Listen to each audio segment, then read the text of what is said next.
présenter. Moussa Diakhaté, porte-parole de la Convergence libérale et démocratique Bokk Gis Gis, investi sur la liste gagnante Wattu Sénégal. C'est vrai que 47 listes, je serais tenté de dire que c'est trop. Mais il n'y a rien d'illégal, parce que c'est la loi qui organise ces élections et les gens sont organisés. Ce que je plains, c'est que nombre d'entre ceux qui sont candidats ne sont pas capables de payer une permanence. Il y a lieu de se demander d'où viennent leurs cautions. Des gens accusent même le camp du pouvoir de parrainer des listes dans une volonté d'endiguer ces électeurs qui auraient dû voter, qui d'ailleurs certainement auraient dû voter pour la coalition ou les coalitions de l'opposition. Est-ce que le nombre ne va pas en fait décourager les citoyens à aller voter?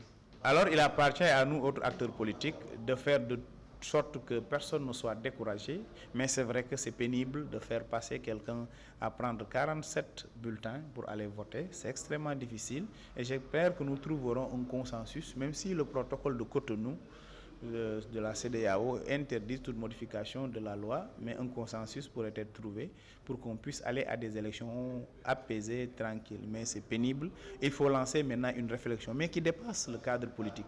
Au-delà de l'acteur politique, même dans les syndicats, dans les ASC, il y a un problème d'organisation au Sénégal, un problème de leadership au Sénégal. Chacun veut être leader, chacun veut être marabout, chacun veut être imam, chacun veut être syndicat. Même au niveau de la presse, ce qui fait que nous ne sommes pas plus viables. Chacun va avoir son site, chacun va avoir son journal. C'est l'homme sénégalais qui est en crise. Il faut lancer une réflexion beaucoup plus profonde pour arriver à régler de manière plus efficiente ce problème que nous connaissons aujourd'hui dans le domaine de la politique. Alors, c'était juste une mise au point. Nous avons constaté depuis quelque temps une volonté manifeste de certains journalistes, ou soi-disant journalistes, qui cherchent à ternir l'image du président Pape Diop en publiant des articles truffés d'affabulation, d'inventions et de mensonges. Il s'agit d'abord de membres de Benno Bokk Yakaar, journalistes politiques. Hier, ils ont récidivé, mais cette fois-ci avec le journal Libération, avec un article de Cheikh Mbacké Guissé, le journal de Yakham Mbaye, secrétaire d'État, membre de Benno Bokk Yakaar, sur des faits, président Pape Diop, sans aucune preuve. En règle élémentaire en journalisme, en tout cas ceux qui veulent faire de l'information, c'est d'appeler les deux côtés. Ils ont une information. La règle élémentaire était d'appeler le camp du président Pape Diop pour vérifier la véracité des faits, ce qui n'a pas été fait, parce qu'en réalité, ils n'ont pas voulu faire de l'information, ils ont voulu faire de l'intoxication. Alors, il était de notre rôle, nous, d'éventrer ce complot qui continue son bonhomme de chemin. Parce que le premier épisode de ce complot, c'était d'abord sur notre tête de liste, le président Abdoulaye Wade. Les gens ont dit n'importe quoi sur sa personne et son âge avancé, pour essayer de discréditer sa personne par rapport à la posture de tête de liste de notre coalition. Cela n'a pas prospéré. Ils ont attaqué le suivant immédiat du président Wade, le président Pape Diop, en essayant de ternir son image, le faire passer pour quelqu'un qui s'est enrichi de manière illicite. Alors c'est une occasion de rappeler que le premier à être convoqué sur l'enrichissement illicite était le président Pape Diop, alors président du Sénat, qui avait son humilité mais qui avait décidé de répondre à la justice de son pays.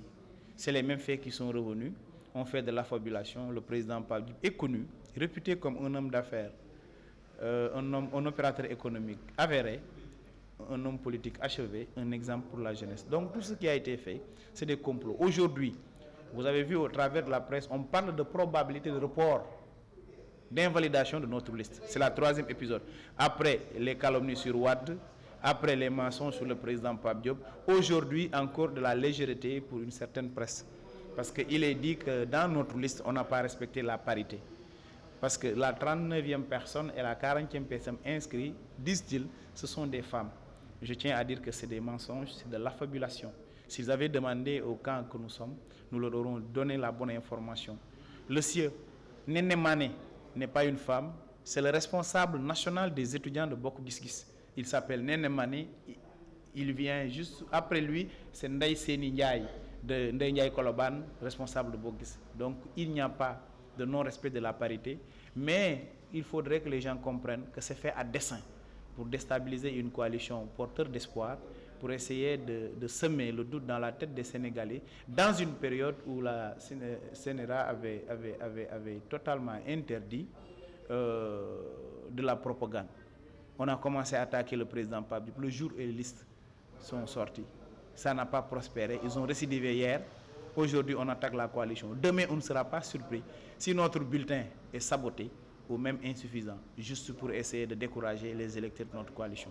C'est peine perdue, ce n'est pas une bonne chose. Nous regrettons, honnêtement, parce que nous sommes de la corporation, quand des journalistes agissent de la sorte, cela ternit l'image de la corporation et rabaisse le statut de journaliste. J'invite les pairs à raison garder, à inviter ceux-là qui ont cessé d'être journalistes le jour où ils écrivent sur commande d'agir de la sorte, devenir des hommes d'affaires ou des politiques tout simplement.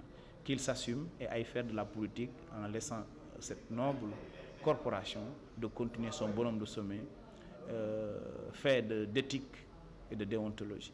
Fils, c'est quoi le vrai bilan de notre président de la République? C'est quoi? Regardez sur l'Errad.net.